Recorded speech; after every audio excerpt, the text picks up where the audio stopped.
वचनामृत क्रमांक 9 ओम प्रश्नोत्तर। प्रश्नोत्तर आ 9मा क्रमांकમાં પ્રશ્નોત્તર છે। પ્રશ્નો અને તેના ઉત્તર જવાબ। એમાં પહેલો પ્રશ્ન છે, એક જગતમાં આદરવા યોગ્ય શું છે? જગતમાં આદરવા યોગ્ય શું છે? ઉત્તર, શ્રી સદગુરુનું વચન। સદગુરુનું વચન। જગતમાં આદરવા યોગ્ય શું એટલે આદર સહિત માનવા યોગ્ય શું, બહુમાન કરવા યોગ્ય શું? તો કે સદગુરુનું વચન। સદગુરુ ભગવંતે જે કહ્યું તે સંપૂર્ણ માનવા યોગ્ય છે અને તે પ્રમાણે જ વર્તવા યોગ્ય છે। પ્રથમ માન્યતા અને પછી તે પ્રમાણે વર્તન।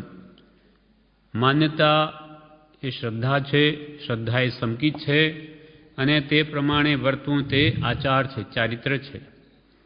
અને સમ્યક દર્શન જ્ઞાન ચારિત્રાણી મોક્ષ માર્ગ। સમ્યક દર્શન એટલે કારણરૂપ સમ્યક જ્ઞાન। સદગુરુ ભગવંતે જે આપણને દેહથી ભિન્ન એવું આત્માનું સ્વરૂપ કહ્યું કે 6 પદ કહ્યા કે 7 તત્વ કે 9 પદાર્થ કે 6 દ્રવ્યોનું સ્વરૂપ, જે કંઈ પણ કહ્યું તે ભગવાન તીર્થંકરોએ જે કહ્યું તે જ સદગુરુ કહે, એ બીજું કદી ન કહે। અનંતા જ્ઞાનીઓનો એક જ અભિપ્રાય છે। એટલે સદગુરુ ભગવંતે જે આપણા આત્માના કલ્યાણ માટે જે કહ્યું તે વચન જ માનવા યોગ્ય છે અથવા આદર સહિત બહુમાન કરવા યોગ્ય છે। એટલે દરેક ભક્તિની શરૂઆતમાં આપણે બોલીએ છીએ, અહો શ્રી સતપુરુષ કે વચનામૃતમ જગહિતકરમ। અહો આશ્ચર્યકારક છે કે સત્પુરુષના વચન આખા જગતનું કલ્યાણ કરી શકે। કેમ કે એમનો ઉપદેશ નાનામાં નાના જંતુથી લગાવી અને સર્વજીવો માટે છે। પછી માનવ હો કે દાનવ હો, નારકી હો કે દેવ હો, મનુષ્યો કે તિર્યંચ હો, બધાનું કેમ કલ્યાણ થાય એવો ઉપદેશ જ્ઞાની ભગવંતનો છે। માટે એ વચનને જ આદરવા યોગ્ય છે, માનવા યોગ્ય છે, સમજવા યોગ્ય છે અને માનીને તે પ્રમાણે કરવા યોગ્ય છે, વર્તવા યોગ્ય છે। એટલે જગતમાં આદરવા યોગ્ય શું છે? તો કે સદગુરુનું વચન, સત્પુરુષોનું વચન કદી ઉત્થાપવું નહીં। એ જે કહે તે સત્ય માનવું। કેમ કે એ કદી પણ એક અક્ષર પણ અસત્ય કહે નહીં। કેમ કે એનો આત્મા અત્યંત નિર્મળ છે, ત્યાં મલિનતા, અપવિત્રતા, અજ્ઞાન છે જ નહીં। એટલે જ્ઞાની પુરુષો જે કહે તે સત્ય માનવું। એમના વચનને જ્યાં સુધી આપને આદર સહિત માન ના આપીશું, માનીશું નહીં, ત્યાં સુધી એનું કહેલું આપણા જીવનમાં નહીં ઉતરે। માટે અહીંયા કહ્યું જગતમાં આદરવા યોગ્ય શું છે? તો કે સદગુરુનું વચન, સત્પુરુષનું વચન તે આદરવા યોગ્ય છે, એટલે તે માનીને તે પ્રમાણે વર્તવા યોગ્ય છે।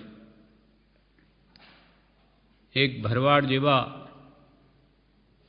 કુંદકુંદાચાર્યના જીવે પૂર્વમાં શાસ્ત્રનું કેટલું બહુમાન રાખ્યું।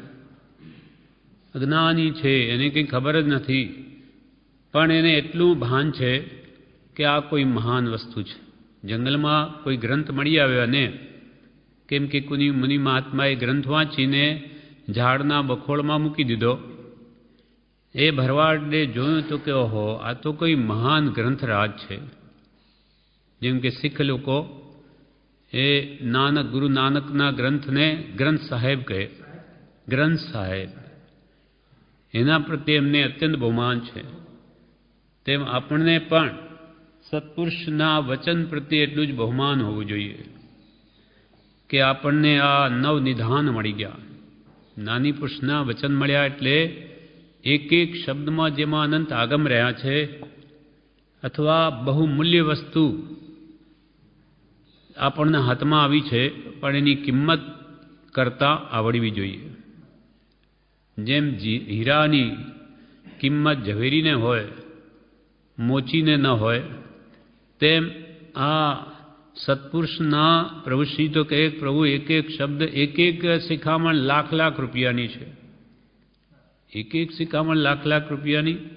એ તો આપણને લાખનું બહુમાન લાગે એટલે એમ કહ્યું, બાકી તો એનું અમૂલ્ય છે, કોઈ મૂલ્યાંકન નહીં થઈ શકે. અમૂલ્ય તત્વ વિચાર, એક એક વાત જે આપણને અનંતકાળના દુઃખોથી છોડાવી સર્વકાળ માટે અનંત સુખમાં મૂકી દે, એ કેવા વચન. અનંતકાળથી અનંત જન્મ મરણ આપણે ભોગવી રહ્યા છે, એ બધાથી છોડાવી જે સર્વકાળને માટે અનંતકાળ છે ભવિષ્ય, એ સર્વકાળને માટે સુખી કરે, તો એ મહાપુરુષોની વાણી કેવી. એ આવા સદગુરુના વચન તેના પ્રત્યે સદૈવ બહુમાન રાખવા આવ્યું છે. તો એ ભરવાડે એ ગ્રંથ જોઈને પોતાના ઘરે લાવી ઉપર તાકામાં મૂકી રોજ એને દીવો કરે, ધૂપ કરે, નમસ્કાર કરે, પૂજા કરે. એને એક મંત્રમાં બહુમાન છે કે ઓહો આ તો કોઈ મહાન વસ્તુ છે. જાણતો એક અક્ષર વાંચતા નથી આવડતું, પણ ગ્રંથ પ્રત્યેનો એટલો અત્યંત આદર ભાવને લઈને એને એવું પુણ્ય બંધાય. અને ઉત્તમ એના પ્રત્યે બહુમાન હોવાથી કોઈ મહાત્મા ત્યાં આવી ચડ્યા, ત્યારે એને મનમાં થયું કે આ મહાત્માને આ ગ્રંથ સાહેબ કે ગ્રંથરાજ એમને ઉપયોગી થઈ શકે. એટલે એને ખૂબ ભાવ ભક્તિથી એ મહાત્માને વરાવી દીધો. આવા ઉત્તમ ગ્રંથ પ્રત્યેના આદરથી તેમજ આવા દાનથી તે આવતા ભમા કુંદ કુંદાચાર્ય થઈ ગયા, જે કૃપાળ કે જે આત્મ સ્વરૂપમાં બહુ જ સ્થિત હતા, એવા અદ્ભુત મહાત્મા બની ગયા. એટલે હંમેશા નાની પુરુષનો વચનો પ્રત્યે આપણે અત્યંત બહુમાન જોઈએ. જગતમાં આદરવાય શું છે? સદગુરુનું વચન જીન વાણી. ગુરુ રાજ તણી વાણી જાણી તેને જાણી છે, જાણી તેને માણી અને માણી તેને વખાણી. જે એ વચનો વડે પોતાના આત્મા અનુભવના સુખને જે પામ્યા એને જ ખરેખર એ વાણીને જાણી અને જાણી તેને તો ખૂબ વખાણી. જેમ કે પરમ કૃપાળુ દેવની વાણીને પ્રભુશ્રીજીએ જાણી તો એની ખૂબ વખાણી. 6 મહિને એક પત્ર હાથમાં આવે તો અત્યંત એના પ્રત્યે બહુમાન થાય કે ઓહો હવે મને નવ નિધાન મળી ગયા. ત્યારે આમ ગમે તેમ ખોલે નહીં, ખૂબ પહેલાં જંગલમાં જઈ ખૂબ નમસ્કાર કરે, ઊંચે આસને પત્ર મૂકીને, અને પછી જાણે કેટલા ભાવ ભક્તિ તેને ખોલે, અને પછી જાણે અમૃતના ઘૂંટડા પીતા હોઈએ તેમ એને એક એક વચનોને ખૂબ પ્રેમ ભક્તિ સહિત વાંચે. આવી ભક્તિ આપણામાં આવશે, આદર ભાવ, તો જ એ વચન આપણા જીવનમાં ઉતરશે. એટલે પહેલો જ પ્રશ્ન છે જગતમાં આદરવા યોગ્ય શું છે? તો કે સદગુરુનું વચન. અહો શ્રી સતપુરુષ કે વચનામૃતમ જગહિત કર. એટલે સર્વથી પહેલું ભક્તિમાં મૂક્યું વચનોનું પહેલાં મહાત્મ્ય, આખા જગતનું કલ્યાણ કરી શકે. ને આજે ખરેખર વચનામૃત ન હોય એના વચન, તો આપણે કેવી રીતે મોક્ષ માર્ગને જાણીએ? સર્વ દુઃખથી છૂટવાનો ઉપાય કેવી રીતે જાણીએ? છે આજે એ વચનો શાસ્ત્રોમાં લખાયેલા, તો આપણને જ્ઞાનીની પ્રત્યક્ષ હાજરી નહીં હોવા છતાં એ વચન રૂપ દેહ પ્રત્યક્ષ હોવાથી આજે પ્રત્યક્ષનો અનુભવ થાય છે. જાણે આ કૃપાલદેવ બોલી રહ્યા છે, એ આપણને કહી રહ્યા છે કે આ પ્રમાણે કરવું. અને જો આ વચન ન હોય તો અનાદિકાલથી રજડીએ છે તેમ જ રહીએ. એટલે એનું મહાત્મ્ય આપણા હૃદયમાં ખૂબ જ હોવું જોઈએ. જગતમાં આદરવા યોગ્ય શું છે? તો કે સદગુરુનું વચન. હવે બીજું વાક્ય, શીઘ્ર કરવા યોગ્ય શું? શીઘ્ર કરવા યોગ્ય શું? જલ્દીથી એવું શું કાર્ય કરવા યોગ્ય છે? તો કે જવાબમાં કર્મનો નિગ્રહ, કર્મનો નાશ એ શીઘ્ર કરવા યોગ્ય છે. કેમ કે અનંતકાળથી અનંત પ્રકારના દુઃખોનું કારણ કર્મો છે. કર્મો એટલે કામો. અજ્ઞાન અવસ્થામાં જે આપણે કામો કર્યા છે તેના ફળ ભોગવીએ છીએ. હવે જે અશુભ કામો કર્યા હોય એનો શીઘ્ર નાશ કરવો, જ્ઞાન ધ્યાન વડે, પશ્ચાતાપ વડે કે ફરી એ તપ વડે ઉદયાવળીમાં લાવીને પણ એ કર્મોને ખપાવવા અને એની સાથે નવા કર્મો ન બાંધવા. તો શીઘ્ર કરવા યોગ્ય શું? તો કે કર્મનો નિગ્રહ. જેમ મહાપુરુષે કહ્યું, રોગ અને મોહને ઉગતા જ દાબવા. રોગ અને મોહ, રોગો પણ કર્મને લઈને જ આવે અને આ મોહ રાગદ્વેષના ભાવો જે થાય એનું કારણ પણ કર્મ જ છે. એટલે એ વસ્તુને ઉગતા જ દાબી દેવી. રોગને ઉગતા ન દાબીએ તો પછી અસાધ્ય રોગ બની જાય, પછી એનો ઉપાય પણ ન થઈ શકે. તેમજ મોહ પણ બહુ વધી જાય તો ભયંકર ગાઢ આસક્તિ થઈ જાય, પછી મરવા તૈયાર થઈ જાય પણ એ મોહ છૂટે નહીં. માટે કે મોહ અને રોગને ઉગતા જ દાબવા. એમ આઠેય પ્રકારનો નાશ જેટલો શીઘ્ર કરવામાં આવશે તેટલા જન્મજરા મરણથી શીઘ્ર છુટકારો થશે. એટલે કે સુકુમારે ભગવાન નેમિનાથને પૂછ્યું કે મારે પ્રભુ કેટલા કર્મો હજુ બાકી? તો કે 1000 ભવ જેટલા લગભગ કર્મો બાકી. 1000 ભવ? મને તો એક ભવ પણ ન પાલવે. મને કે એવો કર્મનો નિગ્રહનો સાચો ઉપાય બતાવો કે હું એને આ જ ભવમાં નાશ કરી દઉં. ભગવાન તો કેવડી છે, કેવલનાથી જાણીને કહ્યું કે જાઓ ધ્યાનમાં ઉભા રહો. જાણ્યું કે આ ત્યાં ક્ષમતા રાખી શકશે એટલે સમચાનમાં જઈને આજ્ઞા ભગવાન નેમિનાથની શિરોધારી કરી જઈને ઉભા રહ્યા. સસરો આવ્યો, સોમલ, માથામાં પાળવાંડી, છતાં ક્ષમતા ભાવે એ દુઃખ બધું સહન કરી લઈ અને શ્રેણી માંડી તત્ક્ષણ એટલે કે અંતર્મુહૂર્તમાં તો કેવલનાન પામીને મોક્ષે પણ જતા રહ્યા. એમ શીઘ્ર કરવા યોગ્ય શું? તો કે કર્મોનો નાશ, કર્મનો નિગ્રહ. તો જલ્દી એનો પાર આવે. આપણા માટે પૂર્વે બાંધેલા કર્મોની નિર્જરા, જ્ઞાન ધ્યાનમાં રહી ભક્તિ સ્વાધ્યાય સ્મરણમાં રહીને એ કરવી અને નવા કર્મ ન બાંધા. કોઈ રાગ દ્વેષ મોહ કામ ક્રોધાદિ ભાવો ન કરી ઘટાડી મટાડીને નવીન બંધ ન કરવો અને પૂર્વે બાંધેલાની શીઘ્ર નિર્જરા વિશેષ પુરુષાર્થ પ્રગટાવીને કરી દેવી. કેમ? તો કે આવો અવસર, એવી જોગવાઈ મનુષ્ય ભાવ સિવાય ક્યાંય મળતી નથી, દેવલોકમાંય નથી. આવા મોહના પ્રબળ નિમિત્તોમાં દેવલોકમાં આત્મસાધન કરવું એ સહેલું નથી. નરકનો તો પ્રશ્ન જ નથી, અત્યંત દુઃખ તિર્યંજમાં બુદ્ધિ નથી. હવે આ મનુષ્ય ભાવ જ એક એવો છે કે જ્યાં દેવલોક જેવા સુખ નહીં, નરક જેવા દુઃખ નહીં, તિર્યન જેવી બુદ્ધિની હીનતા નહીં અને મધ્યમપણું છે. એટલે જીવ ત્યાં ધારે તો અદ્ભુત કામ કરી શકે, ટૂંકા સમયમાં ઘણું કામ કરી શકે.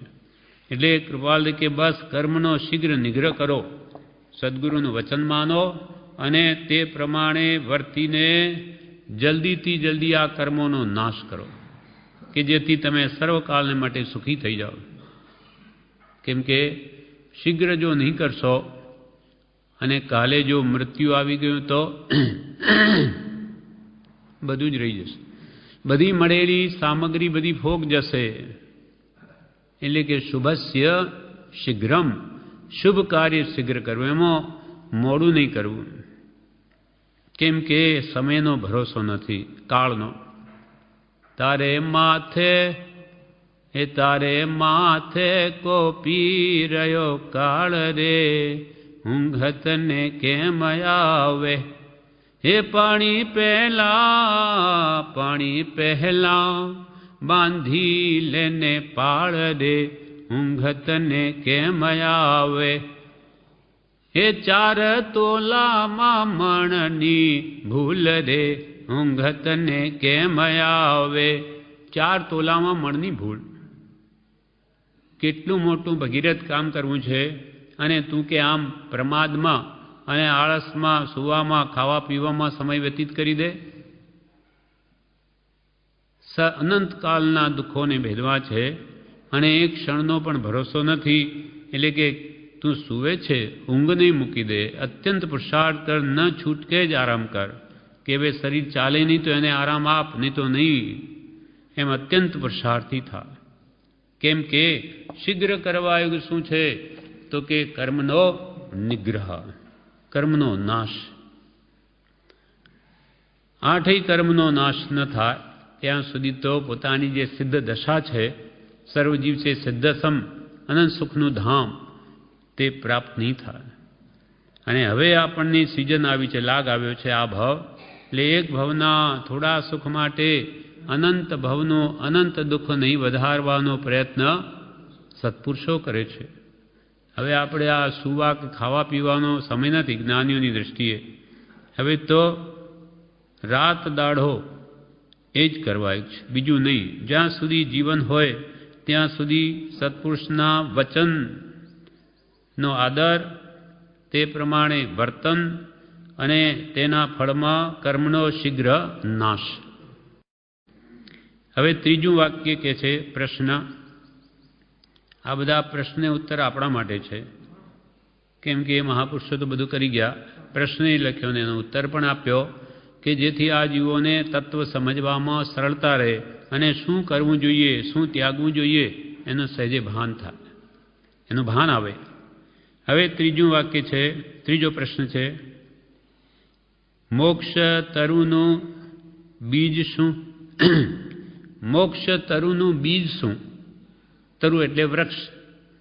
મોક્ષરૂપી કલ્પ વૃક્ષનું બીજ શું? આત્મજ્ઞાન જ, પણ ક્રિયા સહિત સમ્યક જ્ઞાન એમ કહ્યું. આત્મજ્ઞાન એ બરોબર, કેમ કે ખરેખર કેવલનાનું બીજ એ જ છે. પણ આપણને સમજાવવા માટે શું કહ્યું જવાબમાં? ક્રિયા સહિત સમ્યક જ્ઞાન. કે ભાઈ આ સત્પુરુષનો બોધ છે તે અમે તો સમ્યક જ્ઞાન જ વાંચીએ છીએ, જ વિચારીએ છીએ, પણ તે પ્રમાણે કરો છો? તો કે કરતા તો નથી. તો કે તમારું જ્ઞાન સમ્યક છે જ નહીં. એ તો ખાલી શુષ્ક જ્ઞાન થયું, જાણવા પણ. એથી શું થઈ ગયું? આવું તો અનંતવાર શાસ્ત્ર શ્રવણ, અનંતવાર વિદ્યાભ્યાસ, અનંતવાર જીન દીક્ષા, અનંતવાર આચાર્ય પણ લીધું. પણ હવે સત મળ્યા નથી તો હવે શ્રદ્ધો, અને જ્ઞાનીઓ સત્પુરુષના આધારે જ એ જે કહે તેમ જ કરો, બીજી રીતે નહીં. એટલે મોક્ષ તરુનું બીજ શું? એટલે મોક્ષ રૂપી કલ્પવૃક્ષનું બીજ શું? તો ઉત્તર ક્રિયા સહિત સમ્યક જ્ઞાન. ક્રિયા એટલે આચરણ, આચરણ સહિત સમ્યક જ્ઞાન. એવા આત્મસિદ્ધિમાં કૃપાલદેવે આપણને કહ્યો છે, જ્યાં જ્યાં જે જે યોગ્ય છે તહાં સમજવું તેહ. પછી ત્યાં ત્યાં તે તે આચરે આત્માર્થી જન એહ. જ્યાં જ્યાં જે જે યોગ્ય છે ત્યાં તો પહેલાં તો સમજવું કે શું ત્યાગવું છે, શું ગ્રહણ કરવું છે, શું શ્રદ્ધાનમાં રાખવું, કેમ વર્તવું, એ બધું પહેલાં જાણવું. જ્યાં જ્યાં જે જે યોગ્ય છે ત્યાં સમજવું, અને સમજ્યા પછી આચરવું, તે પ્રમાણે વર્તવું. એટલે ક્રિયા સહિત સમ્યક જ્ઞાન, તે જ આત્માર્થી જીવ છે. ત્યાં ત્યાં તે આચરે આત્માર્થી જન એહ. એ જ ખરો આત્માર્થી છે. એટલે આપણને આ જ્ઞાની પુરુષો બધું સમ્યક દાન આપે, બોધ આપે, સમ્યક જ્ઞાન છે, સાચી સમજણ. અને એ જાણી અને પછી તે પ્રમાણે માની અને તે પ્રમાણે વર્તન કરવું. એટલે પ્રભુશ્રી બોધમાં કહે છે, પ્રભુ વાતે વડા ન થાય, વાતે વડા ન થાય. ખાલી વાતો કરીએ કે વડા બની ન જાય, એ બધા કરવા પડે ખાવા હોય તો. તેમ મોક્ષ પ્રાપ્તિ કરવી હોય તો તે પ્રમાણે જાણીને એનો જે ઉપાય જ્ઞાનીઓ કહ્યો તેમ વર્તવું પડે. પાપના કારણો છોડવા પડે અને આગળ જતાં તો પુણ્ય પણ છૂટી જશે, પણ એ સહેજે જશે. પહેલાં તો પાપ છોડીને શુદ્ધના લક્ષ્યે શુભમાં રહો તો કાળે કરીને શુદ્ધ ભાવની પ્રાપ્તિ થશે. એમ મોક્ષ તરુનું બીજ શું? તો કે ક્રિયા સહિત સમ્યક જ્ઞાન, એટલે કે જ્ઞાન ક્રિયાભ્યામ મોક્ષ. જ્ઞાન ક્રિયાભ્યામ, ના ક્રિયા સહિત જ્ઞાન, તે જ મોક્ષનું કારણ છે.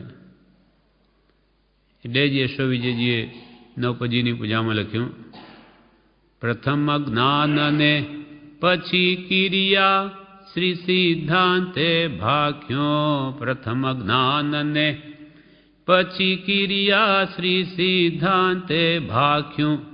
જ્ઞાન ને વંદો જ્ઞાન મનીંદો, નાનીએ શિવ સુખ ચાખ્યું.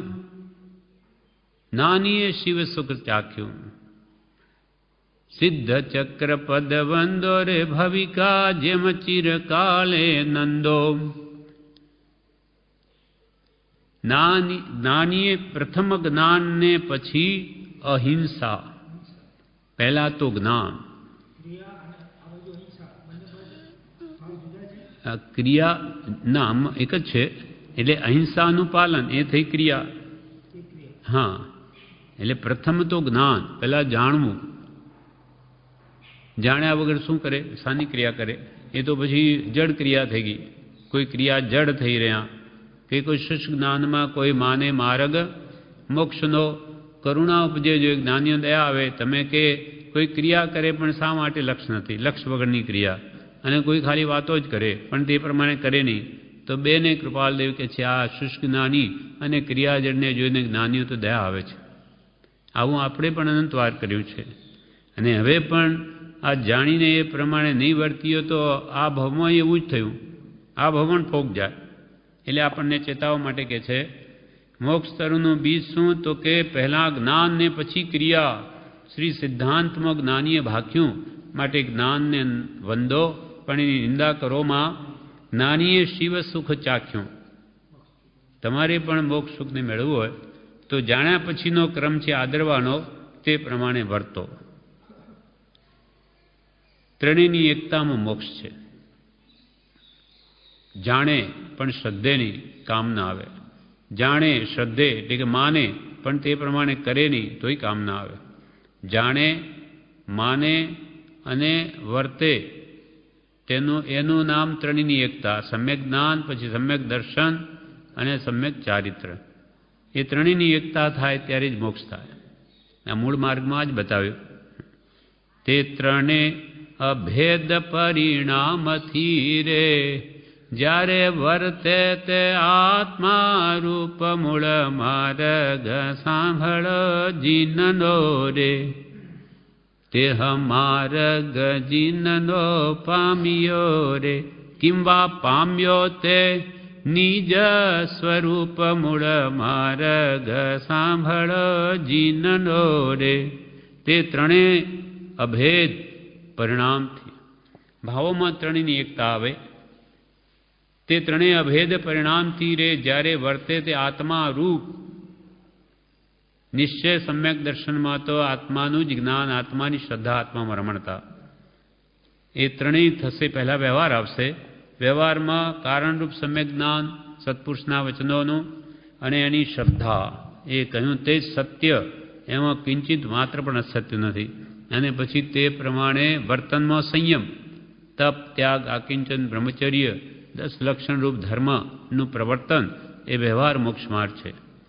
એ પ્રમાણે જે વ્યવહાર રત્નત્રયને આરાધશે તે નિશ્ચય રત્ર તેને પામીને મુક્તિને પામશે. એટલે ત્રણની એકતા તો જોઈશે.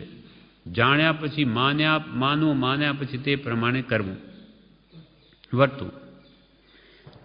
એમ ત્રીજો પ્રશ્ન છો તો કે મોક્ષ તરુનું બીજ શું? તો કે જવાબ ક્રિયા સહિત સમ્યક જ્ઞાન. ક્રિયા સહિત, ક્રિયા એની પાછળ હોવી જોઈએ, આચરણ સહિતનું સમ્યક જ્ઞાન, તે જ મોક્ષનું બીજ રોપે છે.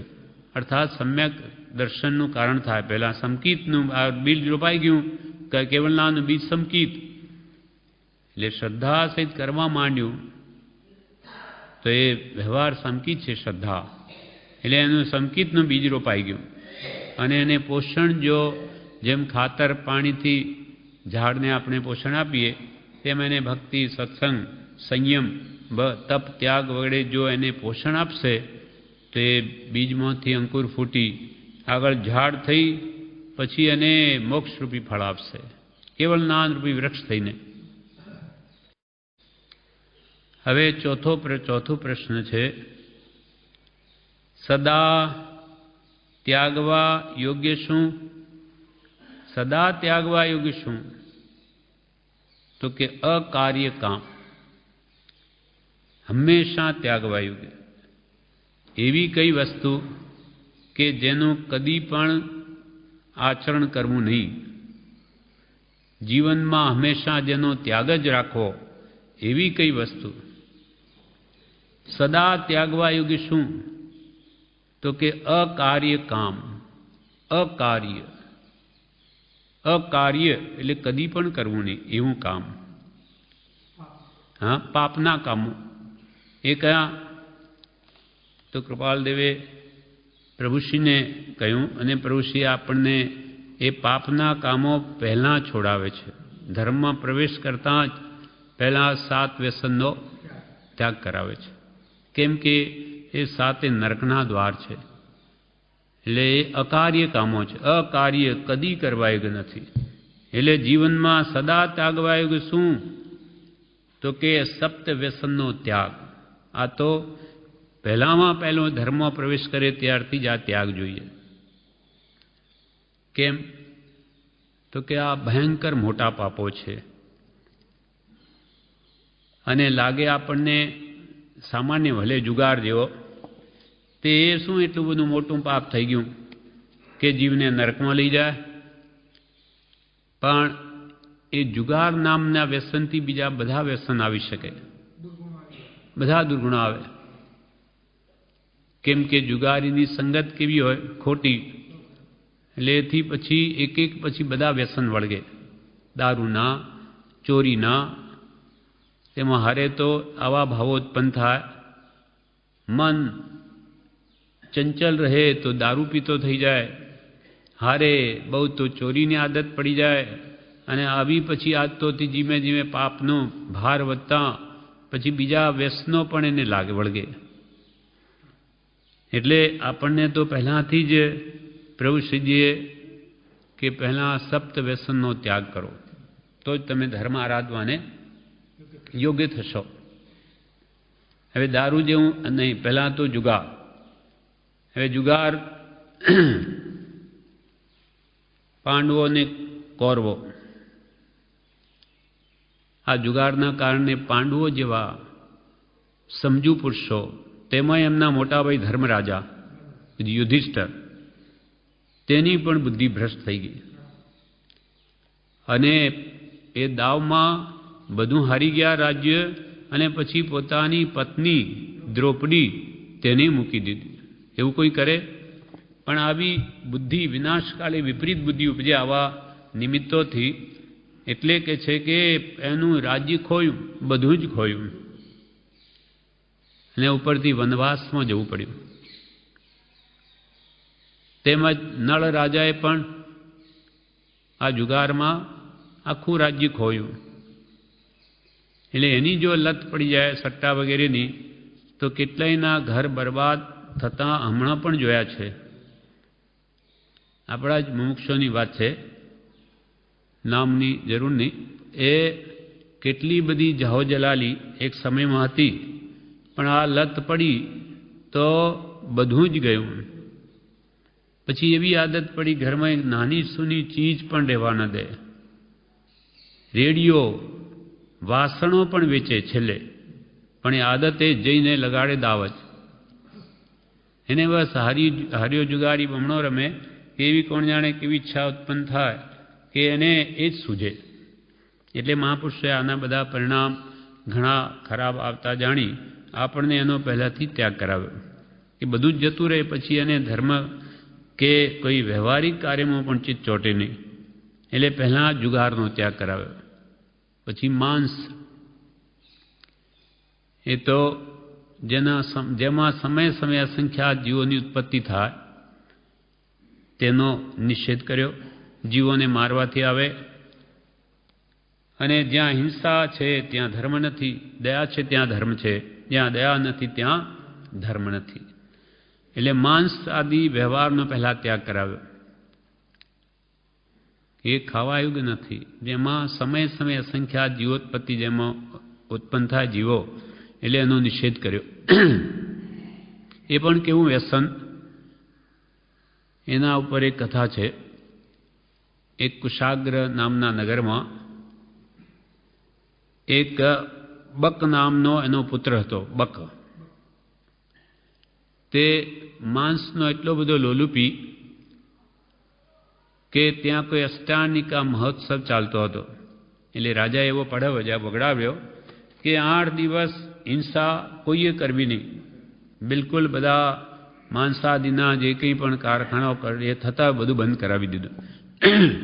પણ પેલો એટલો બધો વ્યસની થઈ ગયો કે એને તો એના વગર એક દિવસ પણ નહીં ચાલે. એટલે એને રસોઈયાને એમ કહ્યું કે મારે તો તું ગમે ત્યાંથી લઈ આવ.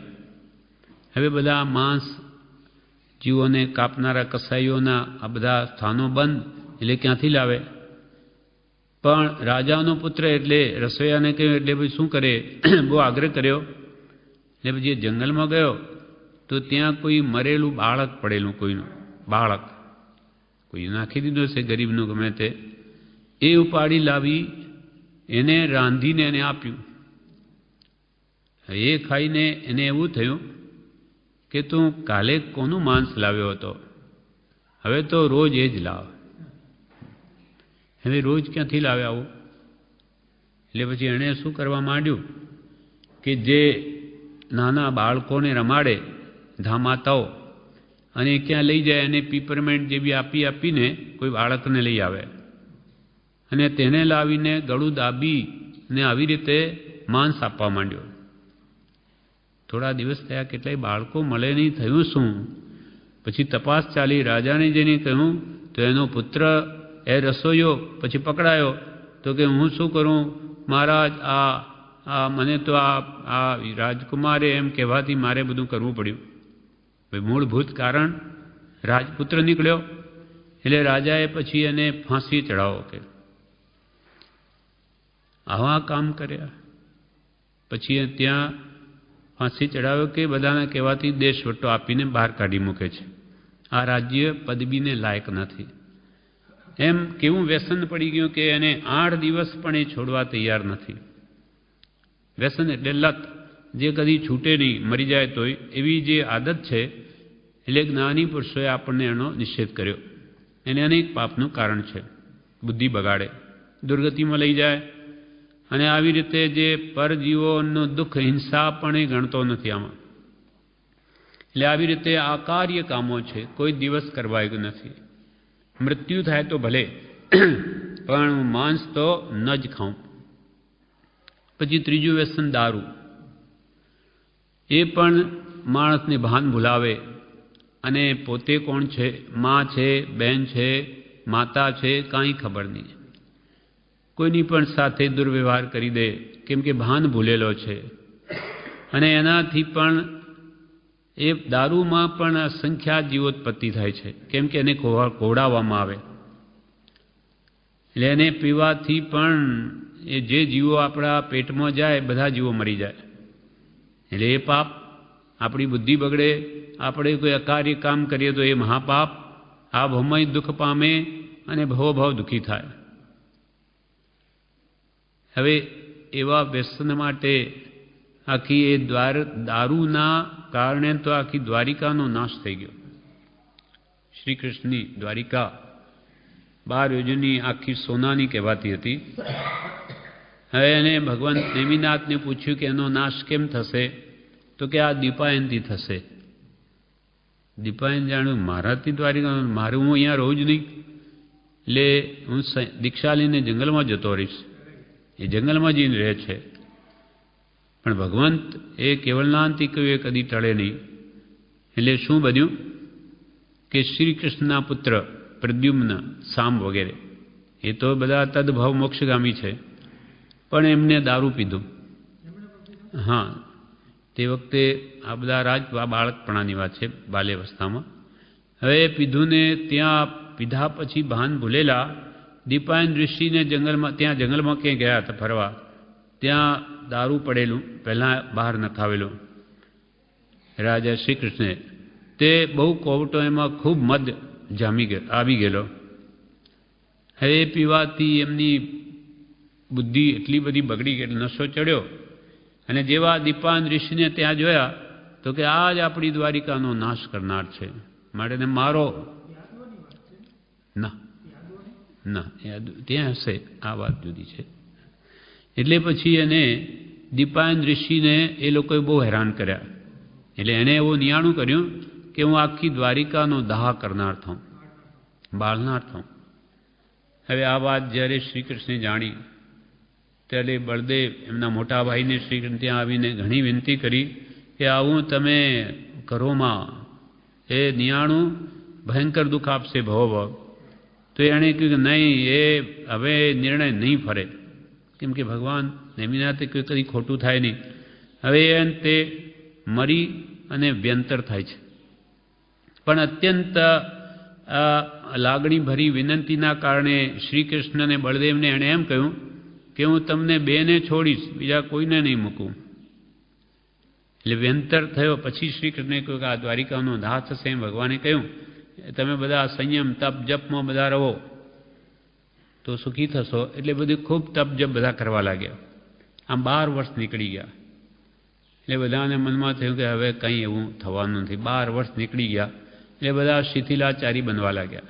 એટલે પેલો તો તાકીને જ ઊભો હતો ક્યારે આ સંયમ તપમાં કંઈ એ ઢીલાસ આવે અને હું અગ્નિના વરસાદ વરસાવીને બધાને બાળી નાખું.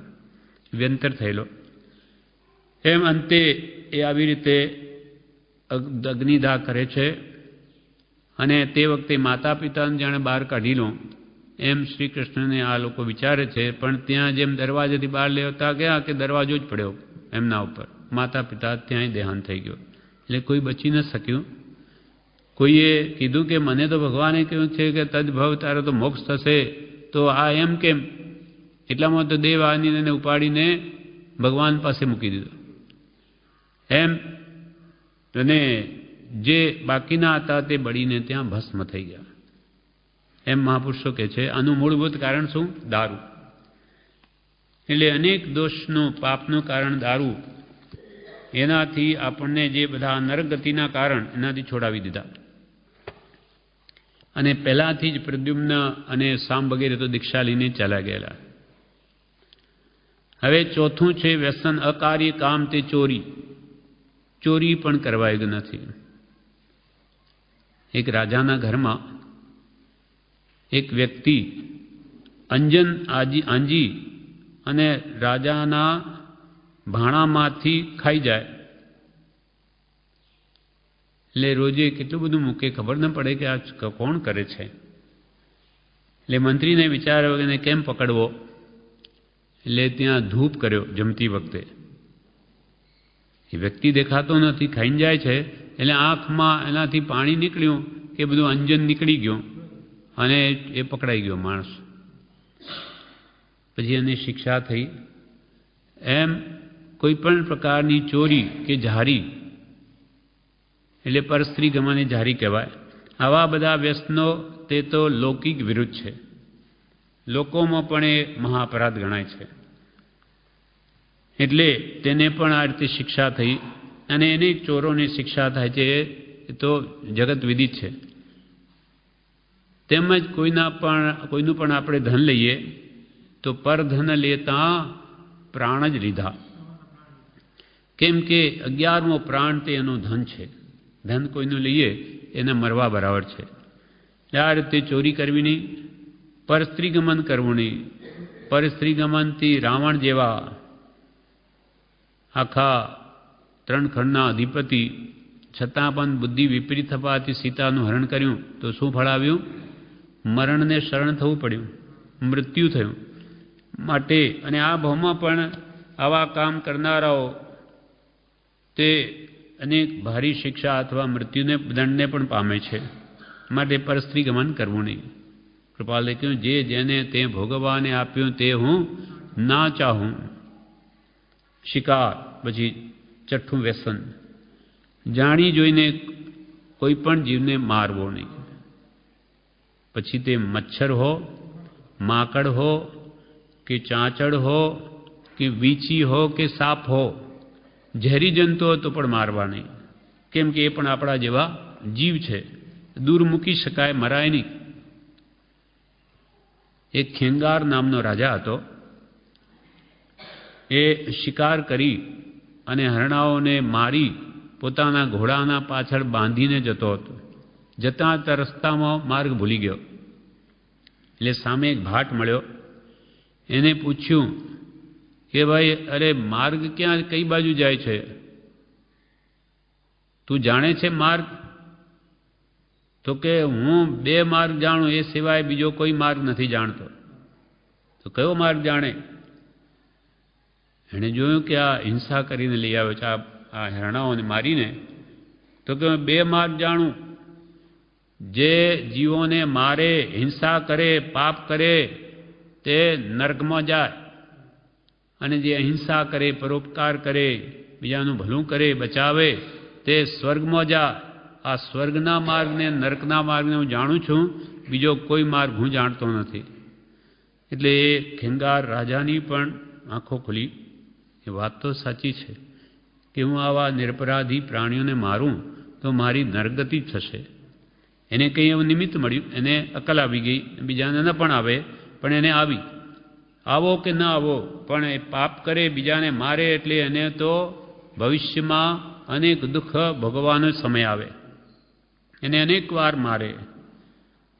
એટલે કોઈ પણ પ્રાણીને મારવાનો અધિકાર નથી. સૌને જીવો કે જીવાડો, જીઓ ઓર જીને દો, આવો આપણો અધિકાર છે, મારવાનો નથી. એક વાર મારે દુઃખ દીધા તો દુઃખ હોત હે, સુખ દીધા સુખ હોત. આપ હણે નહીં અવર કું તો અપને હણે ન કોઈ.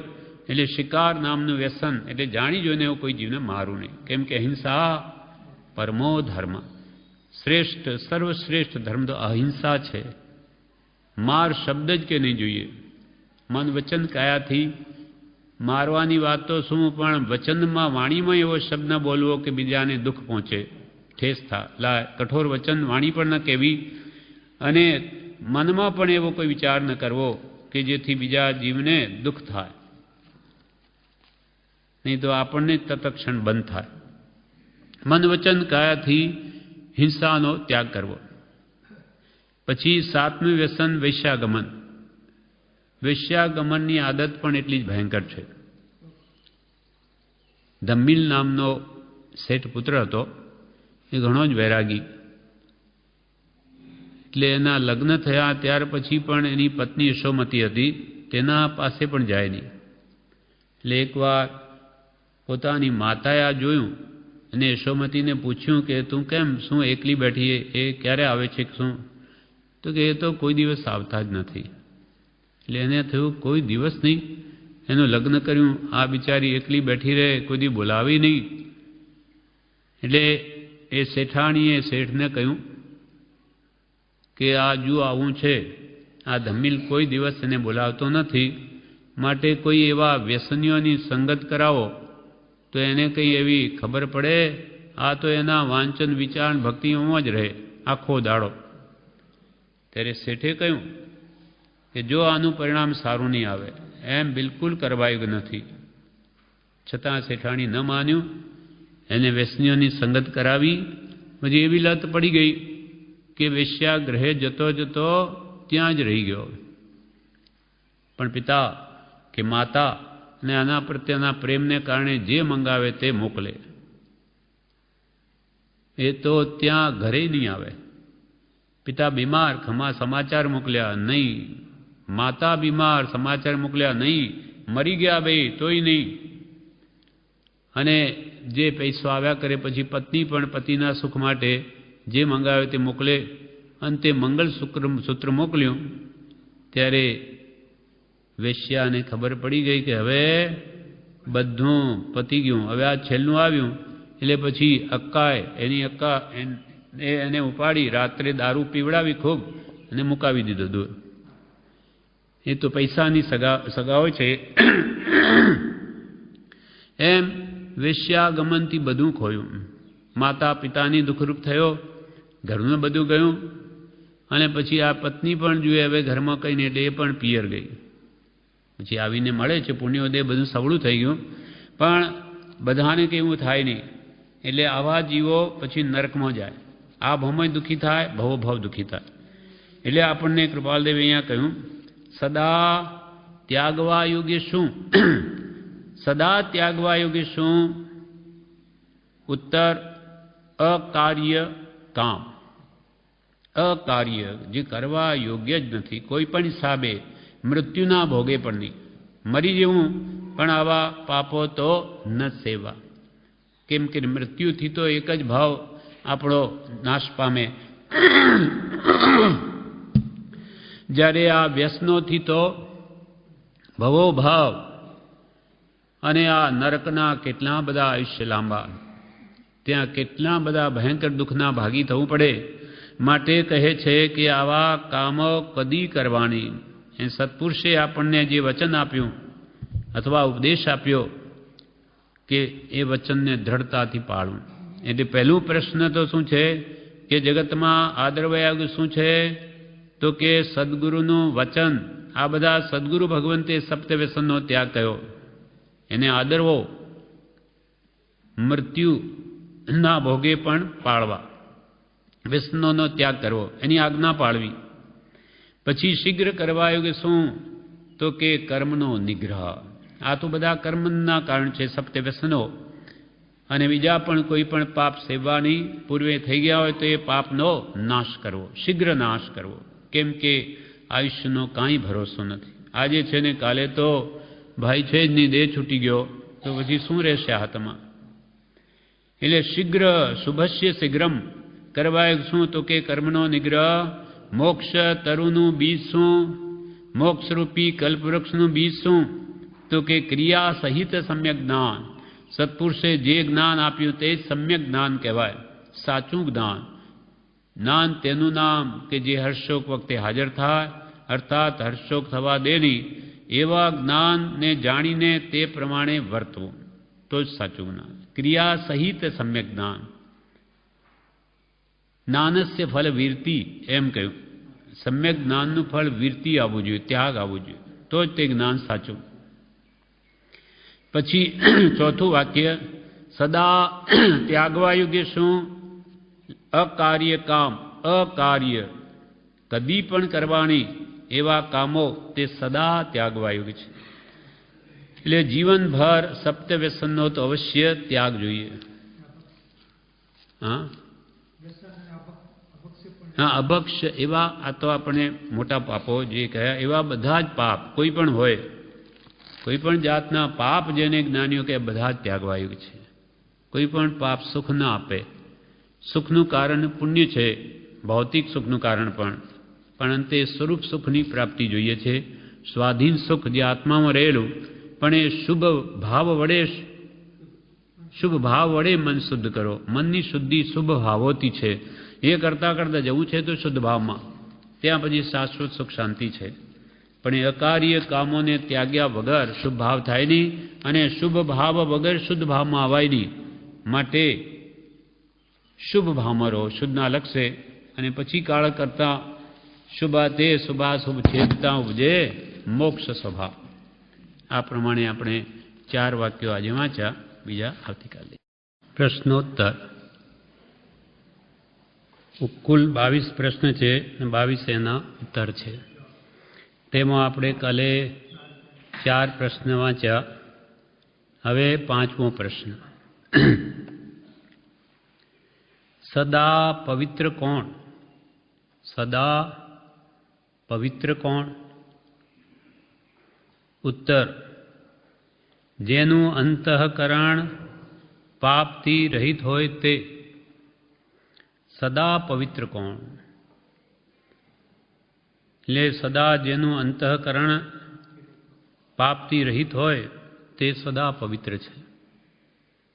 ખરેખર તો જ્ઞાની પુરુષો, સમ્યક દ્રષ્ટિ મહાત્માઓ એ જ ખરેખર પવિત્ર પુરુષો છે કે જેનું હૃદય નિર્વિકાર છે. તુચ્છ એવા ભૌતિક પદાર્થ પ્રત્યે જેને આસક્તિ નથી, એ જ ખરેખર આ પવિત્ર પુરુષો છે. એટલે સદા પવિત્ર કોણ? તો કે જેનું અંતઃકરણ પાપથી રહિત હોય તે. જેમ કે ઢોળાયેલું પાણી હોય તો એ પીવાને કામ ન લાગે, શુદ્ધ જળ જ કામ આવે. અથવા ઢોળાયેલા પાણીમાં પ્રતિબિંબ પડે નહીં, સ્વચ્છ પાણી હોય એમાં પડે. તેમ જેનું અંતઃકરણ સ્વચ્છ હોય તેમાં જ જ્ઞાની પુરુષના વચનો પરિણામ પામે, ઉતરે. પણ જેનું મન મલિન હોય, વિષય કસાયથી યુક્ત હોય, તેમાં સત્પુરુષના વચનો ઉતરે નહીં, રહી શકે નહીં. એટલે કૃપાલય કહ્યું, શુક્લ અંતઃકરણ વિના મારા વચનને કોણ દાદ આપશે? શુક્લ હૃદય નથી, નિર્મળ પવિત્ર, તો કે જે મારા વચનને કોણ દાદ આપશે? કેમ કે વિષયથી જેની ઇન્દ્રિયો આર્ત છે તેને શીતળ એવું આત્મસુખ, આત્મતત્વ ક્યાંથી પ્રતીતિમાં આવે? જેનું મન ઇન્દ્રિયોમાં આસક્ત છે, એટલે કે પાંચ ઇન્દ્રિયના વિષયોથી મલિન છે, તેમાં આ ઉત્તમ આત્મબોધ પરિણમી શકે નહીં. એટલે કૃપાલ કે જ્યાં સુધી વૈરાગ્યોપશમ રૂપ જે ઉપદેશ બોધ છે પરિણમે નહીં, ત્યાં સુધી સિદ્ધાંત બોધ એના અંદર ઉતરે નહીં. એટલે પહેલાં ઉપદેશ બોધ, પછી જ આ સિદ્ધાંત બોધ પરિણમે. એટલા માટે સદાચાર પહેલાં કહ્યું.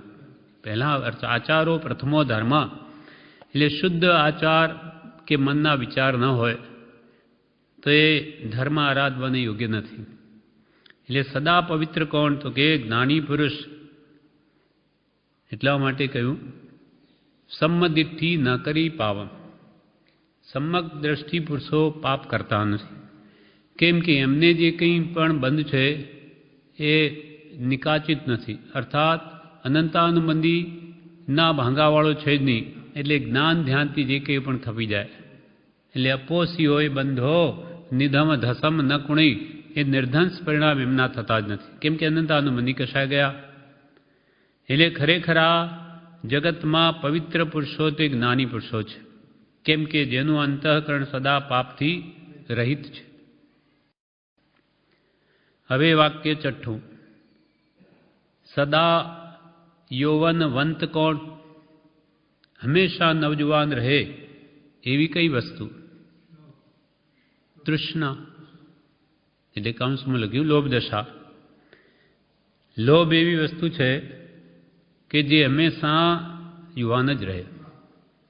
એટલે ગમે એટલી આપણને પદાર્થની કે ધનની પ્રાપ્તિ થઈ જાય તો પણ સંતોષ આવતો જ નથી. કેમ કે તૃષ્ણા છે તે આકાશ જેવી અનંત છે. જેમ આકાશનો અંત નહીં, તેમાં તૃષ્ણાનો પણ અંત નથી. કોણ જાણે? કૃપાલ કે કોણ જાણે? લક્ષ્મી આદિકમાં કેવી એ વિચિત્રતા રહી છે કે જેમ જેમ લાભ થતો જાય છે તેમ તેમ લોભની વૃદ્ધિ થતી જાય છે. ધર્મ સંબંધી કેટલું જ્ઞાન છતાં, ધર્મની દ્રઢતા છતાં પણ પરિગ્રહના પાશમાં પડેલો પુરુષ કોઈક જ છૂટી શકે છે. વૃત્તિ એમાં જ લટકી રહે છે. કૃપાલ કે ધર્મ સંબંધી જાણતો હોય છતાં પણ આ પરિગ્રહની તૃષ્ણા, આશા, ઈચ્છા એટલી બધી ભયંકર છે કે જેમ જેમ લાભ થાય તેમ વધે. અને જન્મ મરણ પણ કોના? તેના. ભિખારી પણ કોણ? જે તૃષ્ણા રાખે તે. કૃપાલ જે માગે તે, કે જે તૃષ્ણા રાખે તે ભિખારી, અને જે સંતોષ રાખે તે સુખી, તે જ ધનવાન ખરેખર. એના વિશે એટલે કૃપાલદેવે તો ટૂંકામાં શું કહ્યું? સદા યૌવનવંત કોણ? તો કે તૃષ્ણા, લોભ દશા. એટલે કેમ કે જેટલું મળે તેટલું એને ઓછું જ પડે. એટલે એ તો હંમેશા નવજવાન જ રહે. ઈચ્છા એની એ બની રહે.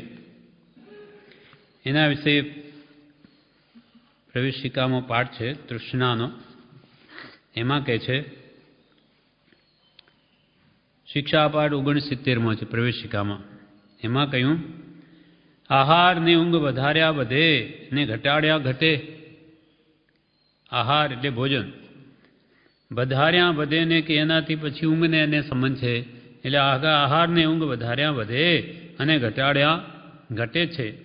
તેમ તૃષ્ણા અને જન્મ મરણ પણ વધાર્યા વધે અને ઘટાડ્યા ઘટે છે.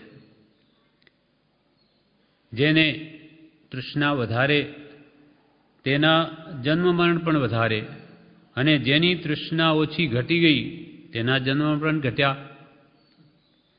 એટલે તૃષ્ણારૂપી કે છે એવો વિચિત્ર ખાડો છે કે તેમાં ગમે એટલી વસ્તુઓ નાખો તો પણ એ પૂરાતો જ નથી. અહીંયા કહ્યું છે કે કુબેર ભંડારી જો કોઈ માનવીને હીરા, માણેક, મોતી તથા ધન ધાન્યથી ભરપૂર આખી પૃથ્વીનું દાન દે તો પણ તેનાથી તેની તૃષ્ણા તૃપ્ત થાય તેમ નથી. કે કુબેર જેવો ભંડારી સર્વ આપી શકે, માનો કે તો આખા મનુષ્યને હીરા, માણેક, મોતી, ધન ધાન્ય બધું આપી દે, આખા પૃથ્વીનું દાન આપી દે, જે કંઈ છે તે બધું, તો પણ કે છે એની તૃષ્ણા શમે નહીં. કૈલાસ પર્વત જેવડા મોટા, લાંબા, પહોળા અનેક પર્વતો, સોના ચાંદીના ઢગ તૃષ્ણારૂપી ખાડામાં નાખીએ તો પણ તે પુરાય નહીં. કેમ કે જેમ આકાશ અનંત છે તે પ્રમાણે તૃષ્ણા પણ અનંત વિસ્તારવાળી છે. તે તૃષ્ણારૂપી ખાડાને પૂરવાનો ઉપાય પણ વિચિત્ર છે. તેમાંથી જેમ જેમ ચીજો બહાર ફેંકતા જઈએ તેમ તેમ તે ખાડો પૂરાય છે. એટલે કે જેમ આપણને ઈચ્છાઓ થાય તેમ એને લાવીને આપીએ, એથી તૃષ્ણા રૂપી ખાડો ભરાય નહીં. આ વિચિત્ર ખાડો, એમાં તો જે છે એને લઈને બહાર ફેંકો, આય નહીં જોઈએ, આય નહીં જોઈએ. એ જ તૃષ્ણાને સમાવવાનો ઉપાય છે. એટલે જેમ જેમ ચીજો બહાર ફેંકતા જઈએ તેમ તેમ તે તૃષ્ણારૂપી ખાડો પૂરાય છે. એટલે સંતોષપૂર્વક ત્યાગથી તૃષ્ણા ટળે છે. વસ્તુ વિચારી અને અંતરમાં સંતોષ ભાવ લાવીને એ વસ્તુને ત્યાગે તો એ તૃષ્ણારૂપી ખાડો પૂરાય, બીજી કોઈ રીતે પૂરાય એવો નથી. તૃષ્ણાવાળો નર નિત્ય ભિખારી અને સંતોષવાળો જીવ સદા સુખી. વળી કૃપાલદેવ પત્રમાં કહે છે, મનુષ્ય અવતાર પામીને રળવામાં અને સ્ત્રી પુત્રમાં તદાકાર થઈ આત્મવિચાર કર્યો નહીં, પોતાના દોષ જોયા નહીં, આત્માને નિંદ્યો નહીં, તો તે મનુષ્ય અવતાર રત્ન ચિંતામણી રૂપ દેહ વ્યર્થા જાય છે. કૃપાલ આવો અમૂલ્ય માનવદેહ પામી અને એ માત્ર રળવામાં, તૃષ્ણાને વશ થઈ, પૈસા ભેગા કરવામાં કે સ્ત્રી પુત્રમાં તદ આકાર થઈ, તન્મય થઈ, આત્માનો વિચાર જો ન કર્યો અને પોતાના દોષ ન જોયા, આત્માને નિંદ્યો નહીં, તો તે મનુષ્ય અવતાર રત્ન ચિંતામણી રૂપ દેહ પણ વ્યર્થા જાય છે, નિષ્ફળ જાય છે. એટલે જે મનુષ્ય દેહ આત્મિક થઈ શકે એવું છે, એ અમૂલ્ય માનવ દેહના સમયને જો આપણે આ રળવામાં જ એ સમય પૂરો કરી દઈએ કે સ્ત્રી પુત્રમાં આસક્તિમાં જ કાળ વ્યતીત કરીએ તો આત્મવિચાર કે ક્યારે કરશો? પોતાના દોષ ક્યારે જોશો? તમારા આત્માના દોષોની નિંદા કરીને એને ક્યારે દૂર કરશો જો તમારો ઉપયોગ બહાર જ રહ્યો તો? વળી કહ્યું, ક્રોધ, માન, માયા, લોભ એ ખરેખરા પાપ છે. કૃપાલનું આ વાક્ય ઉપદેશ થયામાં, ક્રોધ, માન, માયા, લોભ ખરેખરા પાપ છે. તેનાથી બહુ કર્મ ઉપાર્જન થાય. 1000 વર્ષ તપ કર્યું હોય પણ 1-2 ઘડી ક્રોધ કરે તો બધું તપ નિષ્ફળ જાય. 1-2 ઘડી ક્રોધ કરે તો કે જે હજારો વર્ષનું તપ નિષ્ફળ ચાલી જાય. એટલે કશાય ભાવો કેટલા ભયંકર છે.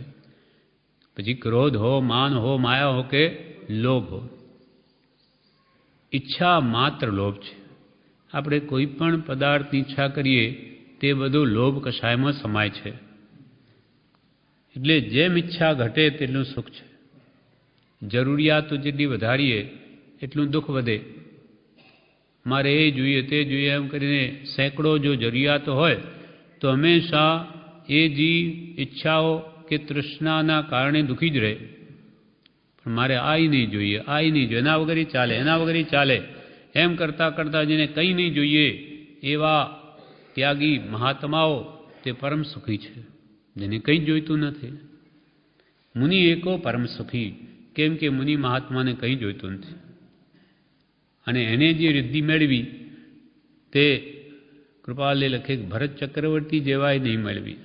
એ તો જો કે જ્ઞાની પુરુષ હતા, પણ બધા ચક્રવર્તીઓ પણ જે હોય તે એવા નગ્ન, અસંગી, અલિંગી એવા મહાત્માઓના ચરણમાં જઈને પડે છે. કેમ કે હા, પરમ પ્રેમે પૂજે. કેમ કે એને જે અનંત આત્મરિદ્ધિ મેળવી તે ચક્રવર્તી પણ નથી મેળવી શક્યો. કેમ કે સંતોષ રૂપી એની પાસે ધન છે, જેને કાંઈ જોઈતું નથી.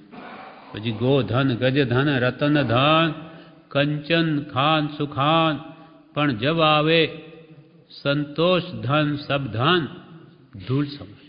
એક જ્ઞાની પુરુષને જેને કંઈ નથી જોઈતું એને ગમે એટલું હોય તો શું કરવાનું, શું કરવું?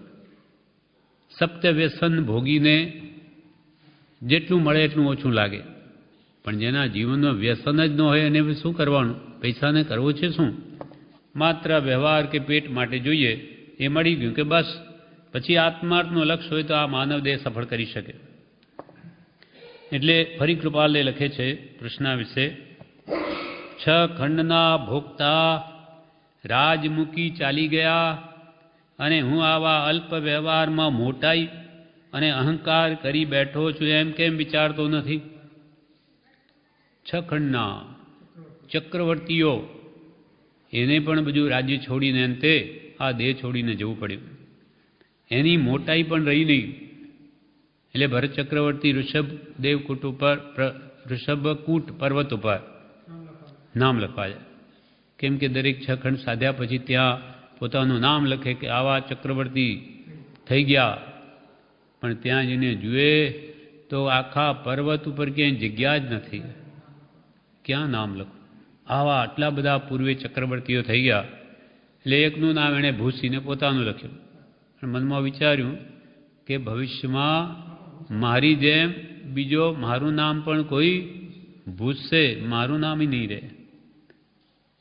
એમ કે આવા છ ખંડના ભોગતા એ પણ રાજમુખી ચાલી ગયા. એમનો પણ એમની મોટાઈ રહી નહીં. હું આવા અલ્પ તુચ્છ વ્યવહારમાં મોટાઈ છું. કેમ કે તૃષ્ણા નવજવાન રહેવાના બે કારણ. એક તો 5 ઇન્દ્રિયના વિષયોમાં આસક્તિ, અને બીજું જગતમાં વિશેષતા દેખાડવાની બુદ્ધિ, મોટાઈ. અને બધા મોટો કહે આ તો શેઠ છે, એમની શું વાત કરવી, એ તો કેટલું બધું ખર્ચે, ધન્ય છે એવાને. આહા હા, એ શેઠ એમ કેવડાવવાને માટે લાખો રૂપિયા ખર્ચી નાખે ને ફૂલા. કૃપાલદેવીએ તો ઉપદેશ છાયામાં શું કહ્યું કે એક એક જૂઠ બોલી એક એક પૈસો ભેગો કરે, અને જ્યારે માન મોટાઈની વાત આવે ત્યારે લાખોનું દાન કરી દે. એટલે મોટાઈ મેળવવાની જીવની કેટલી તૃષ્ણા છે.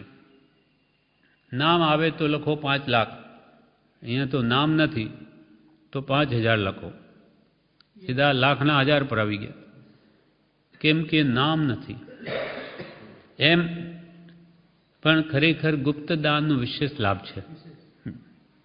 એટલે કૃપાલે કે છ ખંડના ભોગતા રાજમુખી ચાલી ગયા, અને હું આવા અલ્પ વ્યવહારમાં મોટાઈ અને અહંકાર કરી બેઠો છું એમ કેમ વિચારતો નથી? આયુષ્યના આટલા વર્ષો ગયા તો પણ લોભ કંઈ ઘટ્યો નહીં ને કંઈ જ્ઞાન પ્રાપ્ત થયું નહીં. ગમે તેટલી તૃષ્ણા હોય પણ આયુષ્ય પૂર્ણ થાય ત્યારે જરા પણ કામ આવે નહીં. ને તૃષ્ણા કરી હોય તેથી કર્મ બંધાય. અમુક પરિગ્રહ મર્યાદા કરી હોય, જેમ કે 10,000 રૂપિયાની, તો ક્ષમતા આવે. આટલું મળ્યા પછી ધર્મ ધ્યાન કરીશું એવો વિચાર પણ રાખે તો નિયમમાં આવાય. આજના હિસાબે વધારે હોય થોડું, પણ કે ભાઈ મારે આટલામાં મારો જીવન વ્યવહાર બધો ચાલી શકે તો વિશેષનું કંઈ પ્રયોજન નથી. હવે આ ભવનું થઈ ગયું, હવે આવતા ભવનું ભાતું એ ભેગું કરું એમ લક્ષ્ય રાખીને નિરંતર આત્માર્થમાં સમય ગાળે તો એ તૃષ્ણાનો પરાભવ થઈ શકે, નિર્બળ થઈ શકે. તૃષ્ણા, બળી કૃપાલદેવ કહે છે, તૃષ્ણા જેમ મને તેમ પાતળી પાડવી, વિચાર કરી કરીને તૃષ્ણા ઓછી કરવી. કેવી રીતે વિચાર કરીને તૃષ્ણાને ઘટાડવી તે પણ કૃપાલદેવ કહે છે. આ દેહને 50 રૂપિયાનો ખર્ચ જોઈએ, તેને બદલે હજારો લાખોની ચિંતા કરી તે અગ્નિએ આખો દિવસ બળ્યા કરે છે. જોઈએ 50, 100, 200, 500 એના હા આ બરોબર છે. ભલે હવે આજના હિસાબે ગણો, જે કહ્યું 5000 ગણો તો ચાલે.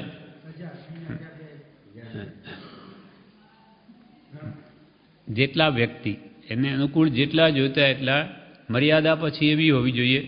એક ઠેકાણે કહ્યું હા સુખનું કારણ પાસે પૈસો રોકડો એ કંઈ ન મળે અને એમ અભિગ્રહ કરે કે મારી પાસે 5 કરોડ થાય પછી હું બસ એથી વધે નહીં લો. અરે તારી પાસે તો રૂપિયો નથી કે તું 5 લાખની વાત કરે. એ મર્યાદા સુખરૂપ ન કહેવાય. પોતાના આત્માને એ વિચારવું જોઈએ કે મારો વ્યવહાર કેટલો છે, મને કેટલાની જરૂર છે, એટલામાં ચાલી શકે, પછી વિશેષનું શું પ્રયોજન. એમ પોતે સમજીને ત્યાગે તો જ થાય. એ દરેક પોતપોતાના સ્ટેટસ એટલે મોભા પ્રમાણે ઓછા વત્તા પ્રમાણમાં હોય તે પ્રમાણે રાખે. એના સમાજમાં છે પછી ત્યાર પછી તો એનો ત્યાં પૂર્ણાહુતિ પૂર્ણ વિરામ મૂકવું જોઈએ તો કંઈક ક્ષમતા આવે, નિવૃત્તિ મળે, આત્મસાધન કરી શકે. આખી જિંદગી માનો કે આપણી 60, 70, 80 વર્ષની માનતા હોઈએ અને ત્યાં સુધી આવો ધંધો પરિગ્રહમાં જ રહીએ તો કૃપાલ કે પછી આત્મહિત ક્યારે કરશો? એના માટે કયો સમય રાખ્યો? એટલે મરતા સુધી આ કર્યા જ કરીશું તો આત્મહિત ક્યારે? એટલે શું કહ્યું? ગ્રસ્ત વ્યવહારને પુત્ર પ્રાપ્તિનું ફળ શું?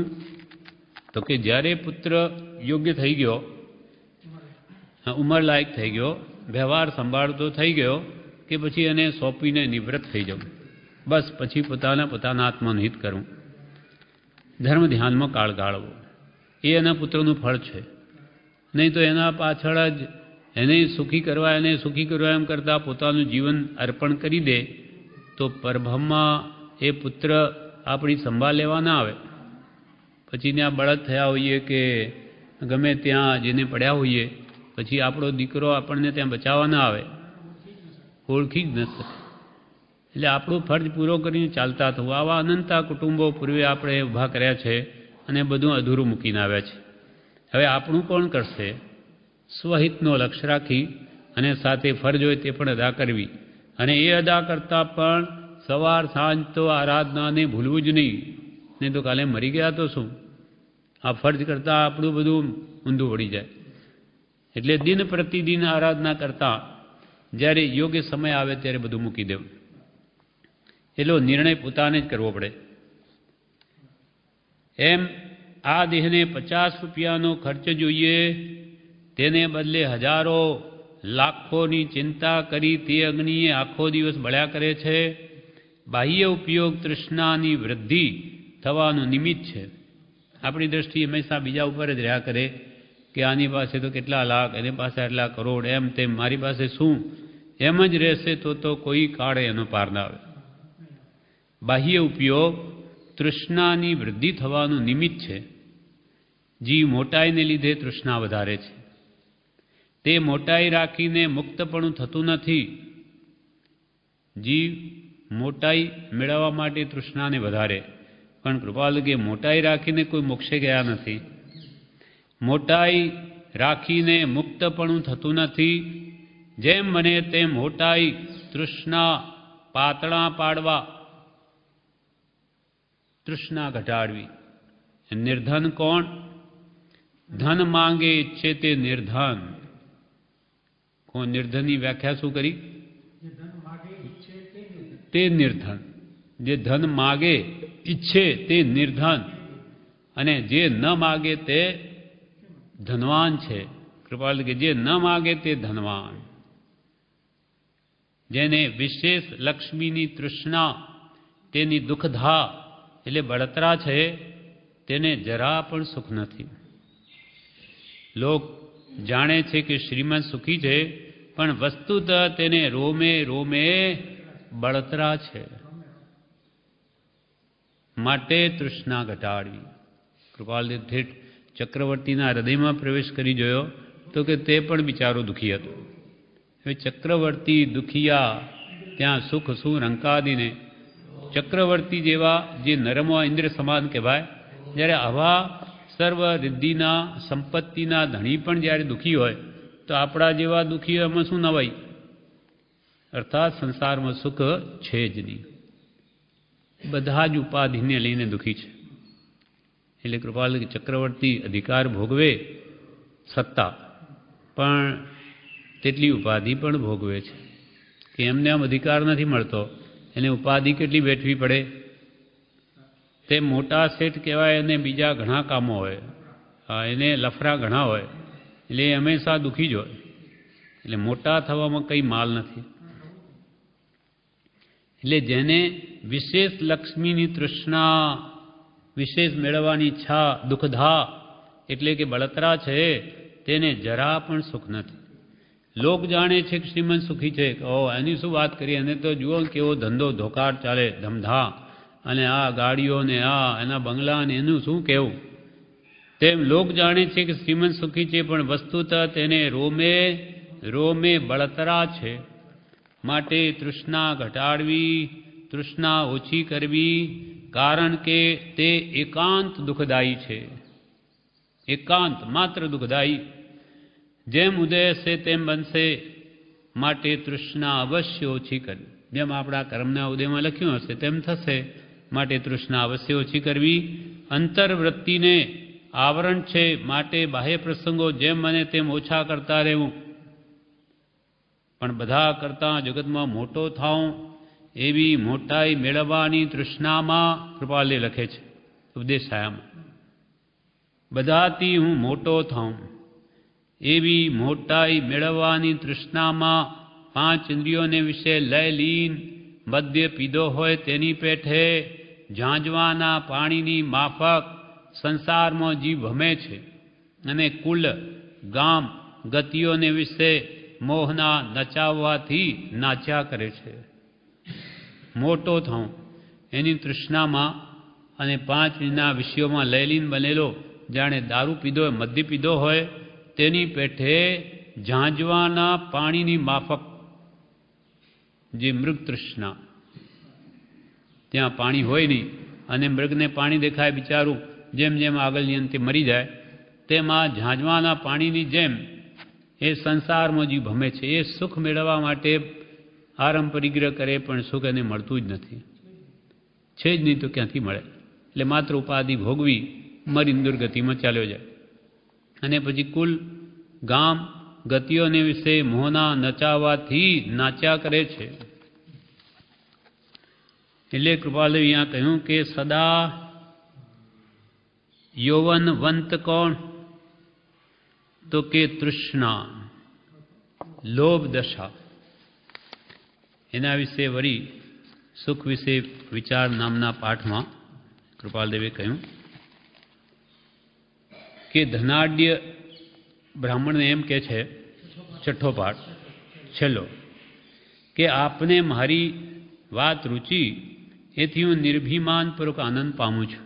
પેલા બ્રાહ્મણને એવું થયું કે મને જ આ દેવ તુષ્ટમાન થાય તો શું માગું, કોના જેવું સુખ માગું? તો આ શેઠ જેવું. એ શેઠ કે છે કે આવી તમે કે આ સુખ નથી, આને હું સુખ નથી માનતો, આ તો હવે મારે બધું કરવું પડ્યું છે વ્યવહારમાં, બાકી સુખી તો મુનિઓ જ છે, અને જેને કાંઈ નથી એથી પણ નિર્ગ્રંથ પરમાત્મા તો પરમ સુખી છે. અને ગ્રસ્તમાં પણ મારી યોજના તો કેવી છે તે નીચે બતાવે છે. પણ આજકાલ જગતના જે જીવો છે એ સામા સુખ માનીને બેઠા, માત્ર ધનાદિમાં એ તો માત્ર દુઃખ જ ભોગવે અને મરીને દુર્ગતિએ જાય, પહેલો એ પ્રકાર બતાવે છે.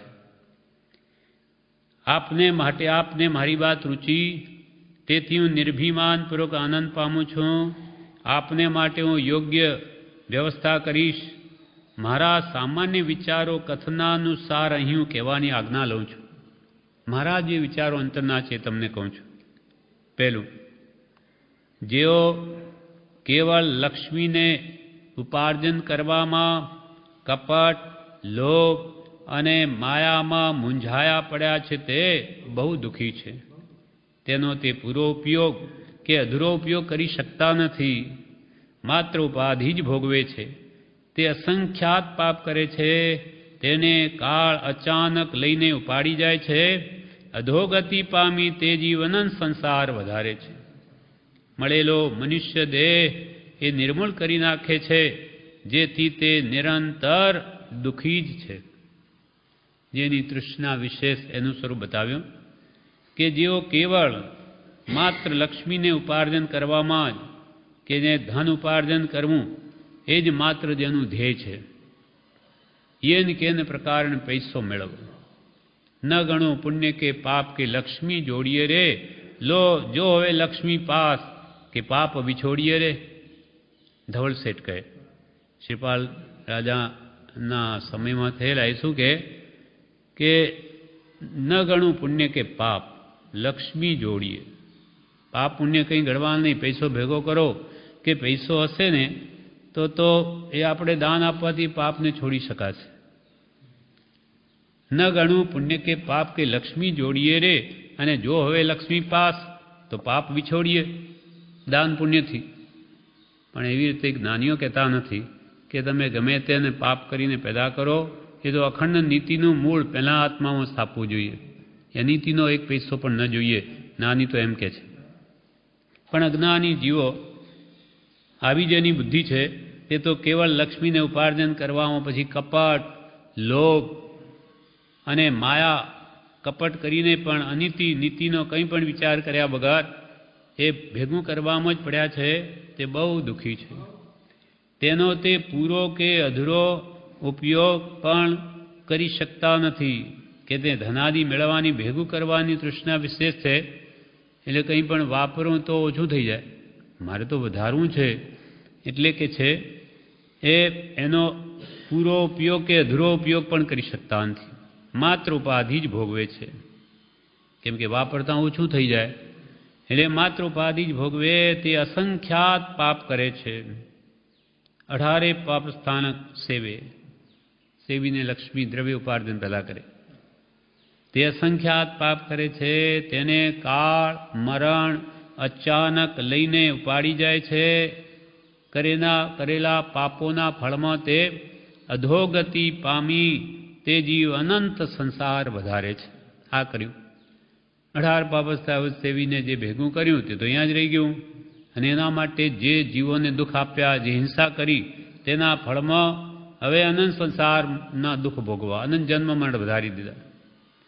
તેને કાળ અચાનક લઈને ઉપાડી જાય છે ને તે અધોગતિ પામી અનંત સંસાર વધારે છે. મળેલો મનુષ્ય દેહ એ નિર્મૂલ્ય કરી નાખે છે. એટલે તે પરિગ્રહ ભેગો કરવામાં માનવદેહ વ્યર્થ ખોઈ દે છે, જેથી તે નિરંતર દુઃખી જ છે. કેમ કે એના અંતરમાં શાંતિ નથી, પણ તૃષ્ણાની બળતરા છે. એ તો કે હે ગણું છું. શેઠ એમ કે એ પ્રકાર હું યોગ્ય નથી ગણતો, પણ એનાથી યોગ્ય પ્રકાર આ છે કે જે હાલમાં હું ઈચ્છું છું એમ કે છે. હવે બીજો પ્રકાર, જે ઉત્તમ ગ્રસ્તોએ જેણે પોતાના ઉપજીવિકા જેટલા સાધન માત્ર અલ્પારંભથી રાખ્યા છે. જેણે પોતાની ઉપજીવિકા આજીવિકા ચલાવવા માટે અલ્પારંભથી સાધન રાખ્યા છે. એટલે થોડું પાપ જેમાં થાય એવા ધંધાથી જરૂર પૂરતું નીતિથી મેળવે છે.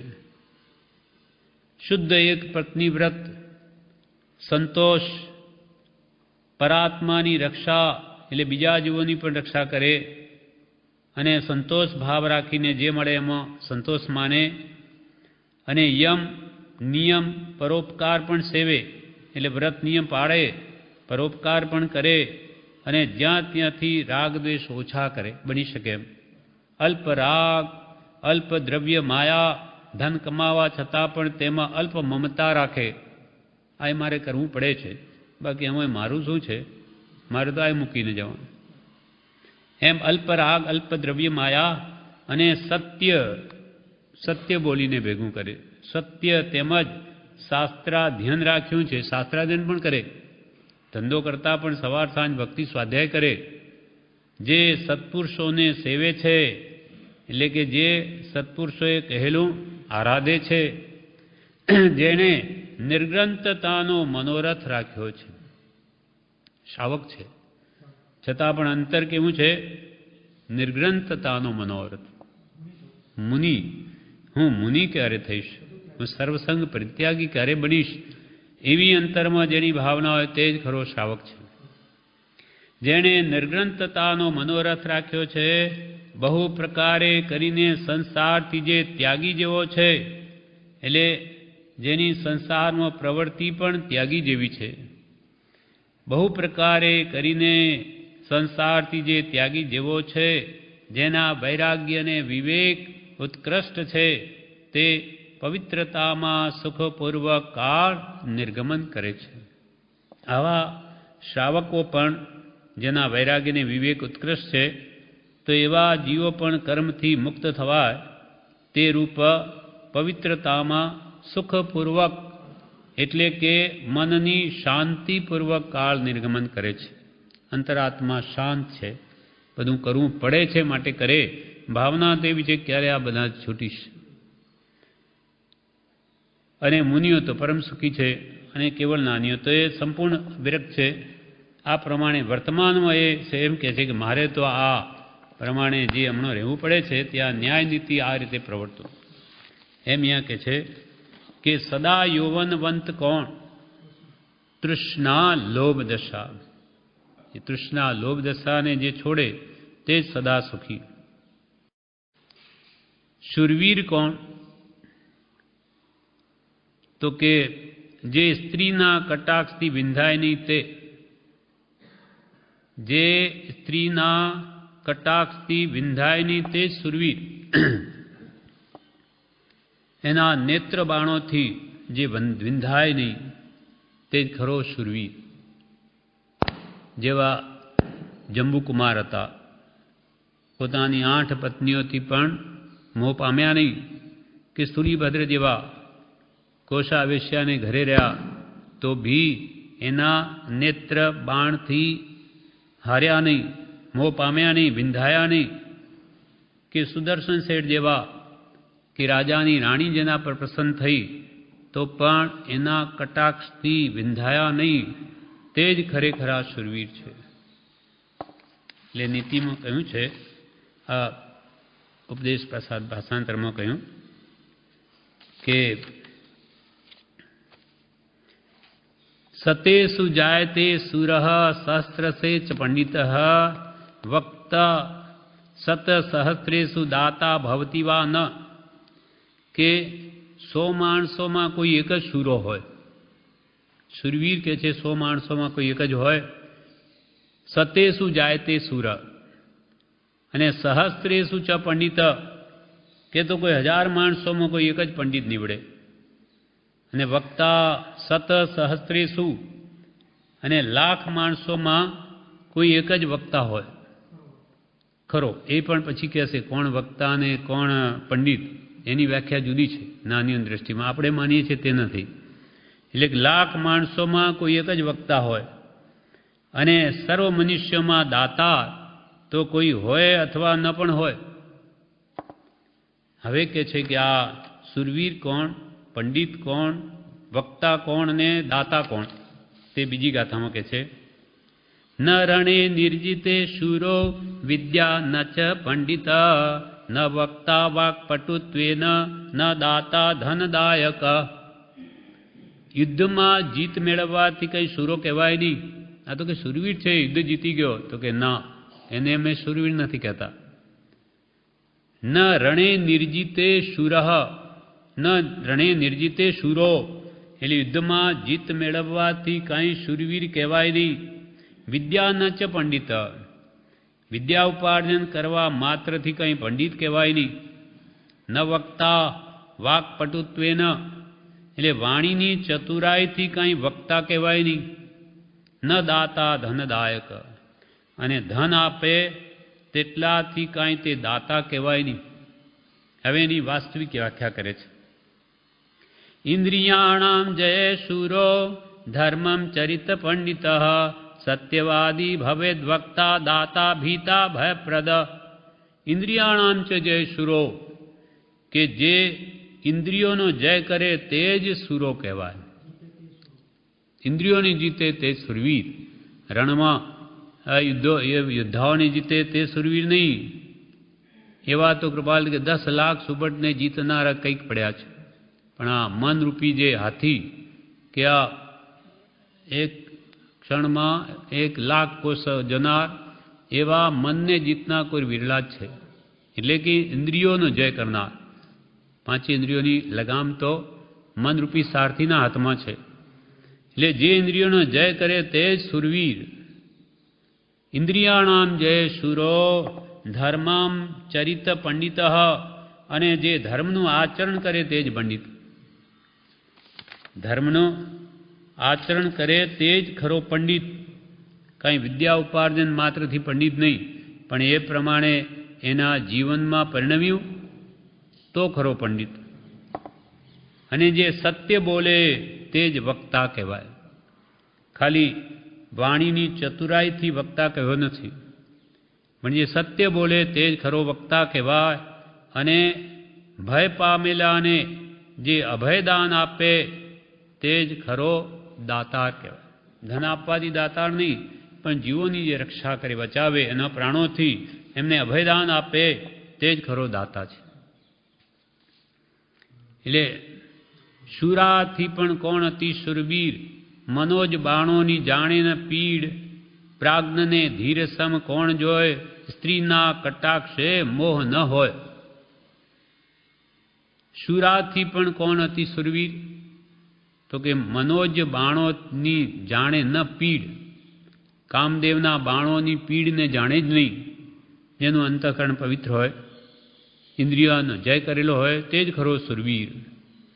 અને પ્રાજ્ઞને ધીર સમ કોણ જોય, કોણ ખરેખરો પ્રાજ્ઞ હોશિયાર, અને કોણ ધીર, તો કે સ્ત્રીના કટાક્ષે મોહ ન હોય.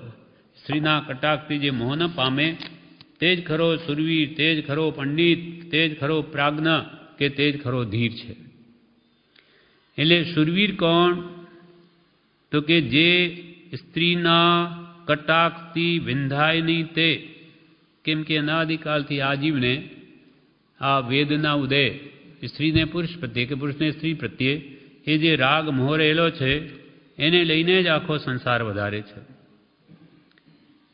એટલે જ કૃપાલદેવે કહ્યું, એક વિષયને જીતતા જીત્યો સહુ સંસાર, દ્રુપતિ જીતતા જીતીએ દળપુરને અધિકાર.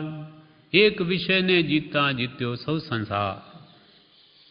કેમ કે સ્ત્રી છે તે પુરુષને માટે સંસારનું મૂળ છે, એને લઈને જ આખા સંસારની વૃદ્ધિ થાય. એ તો બ્રહ્મચારીને શું લાગે વળગે, કોઈ વ્યવહાર કે વેપાર એને કાંઈ પડી નથી. પણ સંસાર માંડ્યો કે એને બધા જ કાનૂનો લાગુ પડે.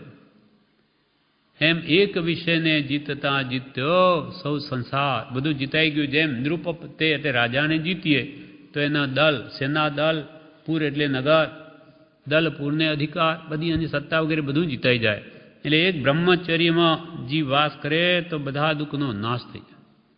સૌ આરંભ પરિગ્રહો નિર્મૂળ કરવા હોય, સાધન પરમ મળે નહીં બ્રહ્મચર્ય સમ કોઈ.